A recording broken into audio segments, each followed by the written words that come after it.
Hinduşka biznesinə başlamazdan əvvəl sizə ilkin hinduşka haqqında məlumatlar lazımdır. Hinduşka biznesinə başlayarkən sizə ilkin məlumatlar lazımdır ki, bu hinduşkaları düzgün qaydada saxlaya biləsiniz. Hinduşkaların genetikası sizin üçün çox önəmlidir. Bununla bağlı siz bizim YouTube kanalımıza keçid edərək videolarımıza baxa bilərsiniz. Bundan əvvəlki videolarımıza. İndi isə başlayaq. Birincidən hinduşka balasını necə bəsləmək lazımdır, hinduşka balasını necə satacağıq, nə qədər pul gələcək, onun haqqında danışaq. Hinduşka biznesinə başlayarkən siz bu riskləri gözünün önündə canlandırmalısınız ki, hansı ki bunlara xəstəlik gələ bilər ki, siz vaxtında vaksinasiya etməyəsiniz, vaxtında siz onlara düzgün qulluq etməyəsiniz. Onun üçün də bu biznesə girərkən siz tam diqqətli olmalısınız ki, düzgün qaydada bəsləyib, düzgün qaydada satış edib, bunlardan xeyir əldə edəsiniz. Və sizə ən maraqlı olan bir sözdür ki, bu hinduşkadan nə qədər pul qalır? Sizə yəni bu hamı sizə deyəndə mənə də o maraqlı olub şəxsən. İndi bildiyim üçün sizə də onu yavaş-yavaş inşallah deyəcəm. Hinduşka biznesə başlayarkən sizə ən önəmlisi lazımdır ki, siz bunu necə saxlayacaqsınız? Ətli yoxsa damazlıq? Damazlıq ilk sizə tövsiyə eləmirəm. Çünki damazlıqda təkcə baxım yox, damazlıq daha qəlizdir ətliyə baxmaqdan. Ətliyə baxdıqda amma 6-8 ay ərzində siz bunları yetişdirirsiniz, düzgün qaydada yemləyirsiniz, sonra da kəsimə gedir və ya diri halda damazlıq kimi başqa təsərrüfatlara, başqa adamlara satırsınız. Siz 6 ayda bronz bəsləsəniz, məsələn, siz bunu ortalama 70 manatdan sata bilərsiniz. Bronz hinduşkası baxırsınız 6 ayda və ya 8 ayda, 8 ayda baxılanda bunun sizə olan maliyyəti nə qədər olacaq? İlk öncə siz ona başlanğıc yemi, böyütmə yemi 100% bunu fabriklərdən, yem dükanlarından alıb bunu verməlisiniz. Yemi düzgün seçin ki, sonra uduzmayasınız. 3 ay bu yemdən verirsiniz. Bu yemə sizə çıxır orada hərəsinin üstünə 20 manat qədər belə pul gəlir. Və bunu siz nəzərə almalısınız başlayanda. Məsələn, 1000 dənə hinduşka alırsınızsa, məsələn, Stavropol sortu alırsınız 1000 dənə. 10.000 manat bu eləyir onun balasının maya dəyəri. Sonra sizə bunun üçün istilik lazımdır ilk günlər, sonraki günlər sizə lazımdır onun yerin daha geniş olması, otlaq sahəsi və ya otlaq sahəsi olmadan da baxa bilərsiniz. Otlaq sahəsi olmadan siz bu cinslərə baxa bilərsiniz. Hibrid və bioloji qrup. Çünki bunlar qapalı yerdə daha yaxşıdır Yani ki, derim. nisbətən belə açıq yerdən. Baxın, bunlar hibridlərdir. Biz bunları damazlıq olduqları üçün belə örüş sahəmizdə açıq şəkildə böyütmüşük. Amma siz bunları ətli şəkildə bəsləsəniz, bunlar nisbətən yağlanmağa meyilli olacaq, daha çox çəki yığacaq qapalı yerdə, stressiz mühit altında. Ətli hinduşka bəsləyənlərə və ya ətli deməyək biz ona, 6-8 ay böyüdüb siz bunları satmaq istəyirsiniz. Ətli və ya damazlıq sizə lazımdır ki, bu sizə pul gətirsin. Bunu siz heç birini saxlamayacaqsınız, satacaqsınız hamısını. Sizə bunun üçün 2 seçiminiz var. Ya siz optavoy bronz alıb, ancaq bronz baxmalısınız. Ya da ki, bütün cinslərdən qarışıq alıb, bütün cinslərdən qarışıq alsanız nisbətən sizin üçün daha yaxşıdır ki, gələcəkdə məsələn kül rəngidən çox istəyirlər məndən, qırmızıdan çox istəyirlər məndən. Yəni hər sortun özünə görə müştərisi var. Yəni ancaq bir sort olanda, çeşid çox olduqda satış da daha yaxşı olacaq. Yəni siz bəsləmək istədiyiniz miqdarı seçirsiniz, özünüzə uyğun ona sahə seçirsiniz, sahə haqqında da, hansı yemi yedikləri haqqında da, hamısı haqqında mənim əvvəlki videolarımda məlumatlar var. Siz onlara giriş edib baxa bilərsiniz. Və siz indi baxın, bu bizim damazlıq təsərrüfatımızdır.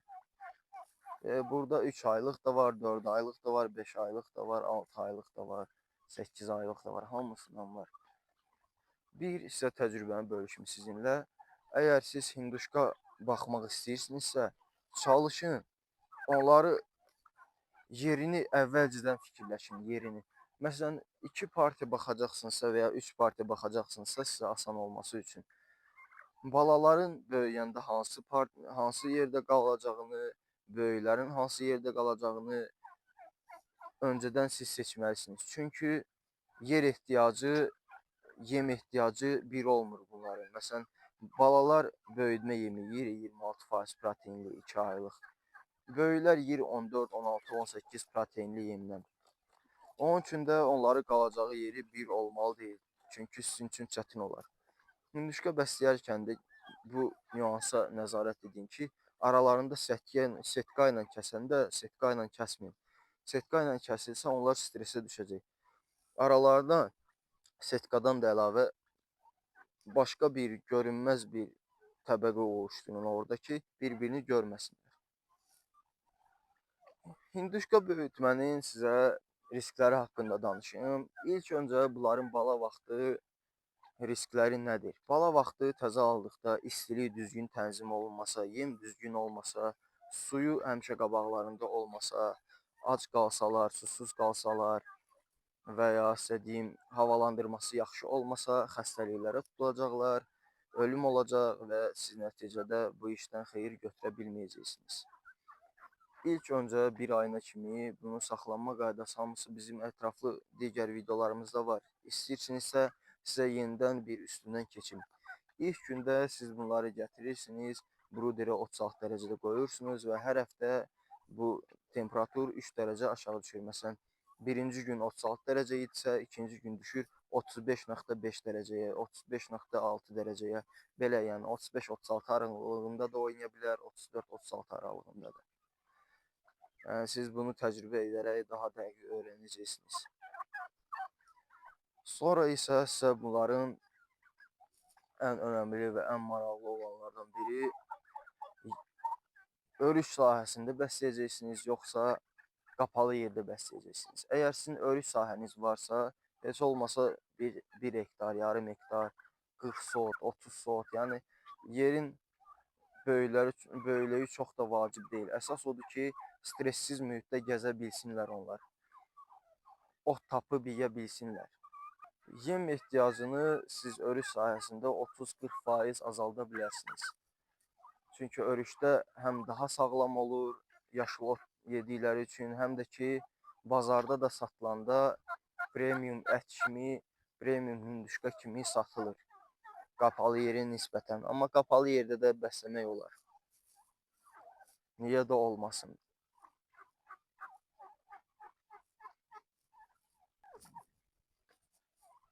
İkinci ən böyük risklərdən biri hündüşkanın xəstəliyə yoluxması. Yoluxmaması üçün biz çalışmalıyıq. Yoluxmaması üçün biz nə edə bilərik? İlk öncə profilaktik olaraq biz onlara antibiotiklər verməliyik. Enrofloksilin, amprolium və s. Və arada bir biz bunlara probiotik və vitamin əlavəsi də verməliyik. Daha sağlam, daha yaxşı inkişaf eləsinlər deyə.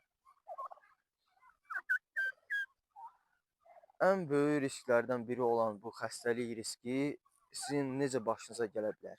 İlk öncə sizin bu başqa quşlardan, məsələn, qonşunun quşu sizin həyətinizə gələ bilər, başqa yerdən gətirdiyiniz quşlar vasitəsilə sizə gələ bilər və ya çöl quşları, göyərçinlər sizin təsərrüfatınıza gəlib qonaq ola bilər. O vaxtda o xəstəliklər ola bilər.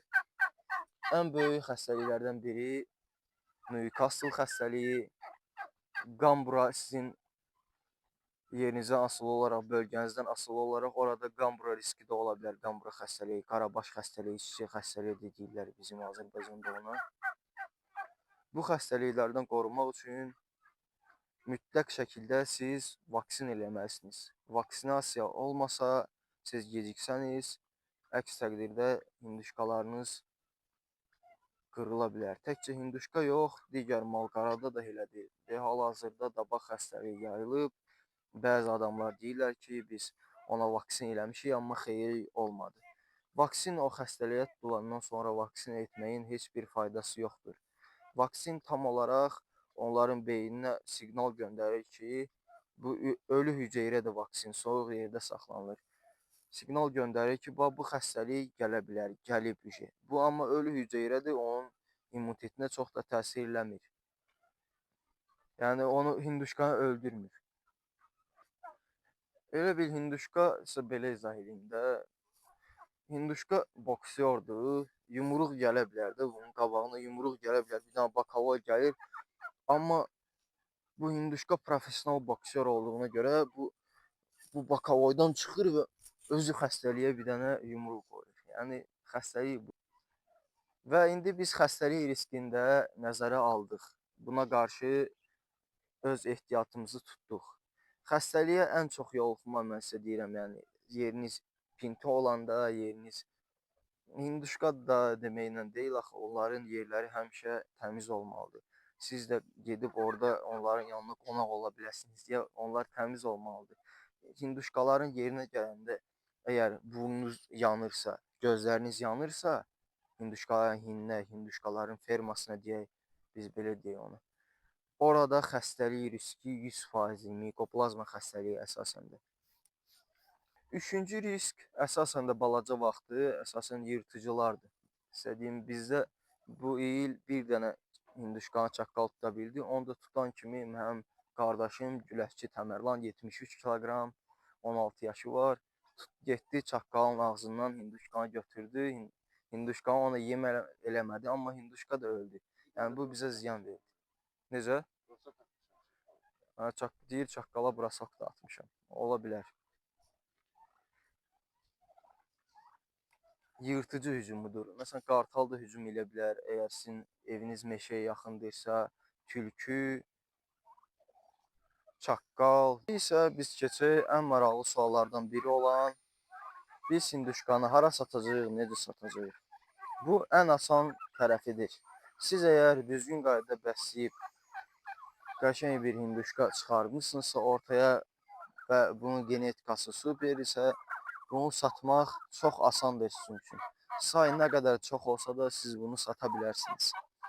1000 dənə olsun, 2000 dənə olsun, 5000 dənə olsun.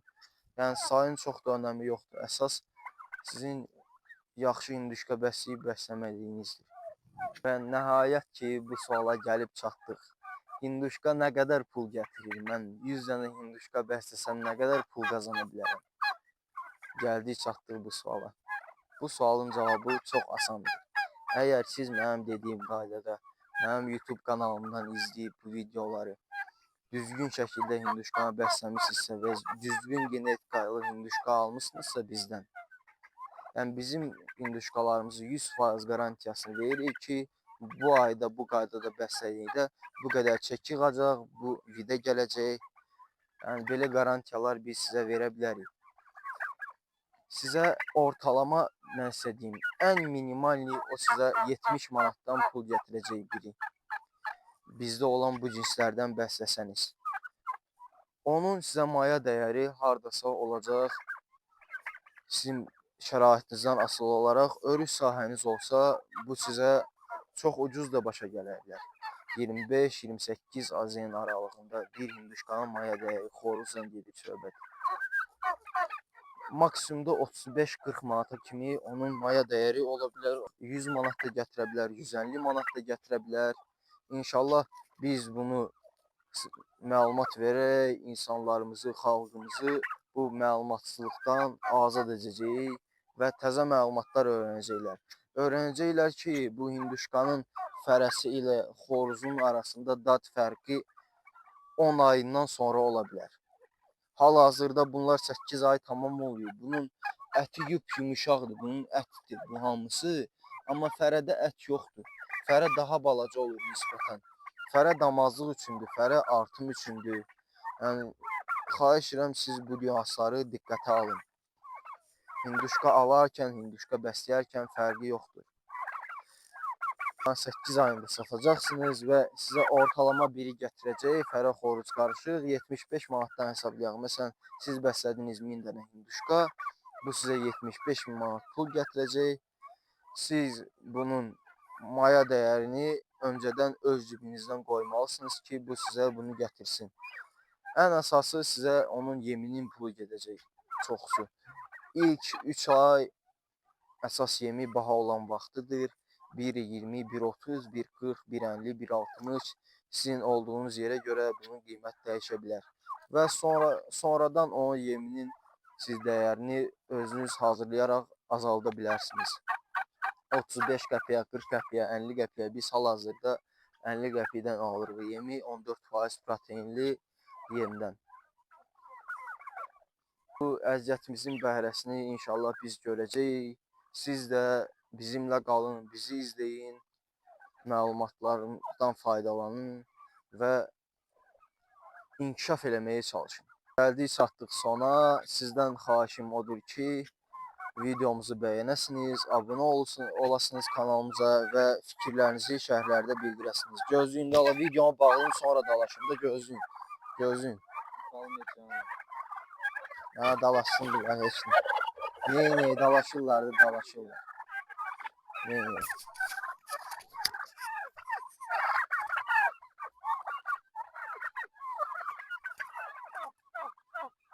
Sağ olun, salamat qalın dostlar. Gələn videolarda görüşənəcək. Abunə olun, like atın. Digər videolarımızda izləməyi unutmayın ki, digər önəmli məlumatlardan qaçırmayasınız. Fikirlərinizi şərhlərdə bildirin. Nə sualınız qalsa, inşallah mən sizin suallarınızı cavablandırmağa hazıram. Sağ olun, Leke Kuşçuluqla qalın. Əmir Aslanın ferması ilə qalın. Sağ olun dostlar.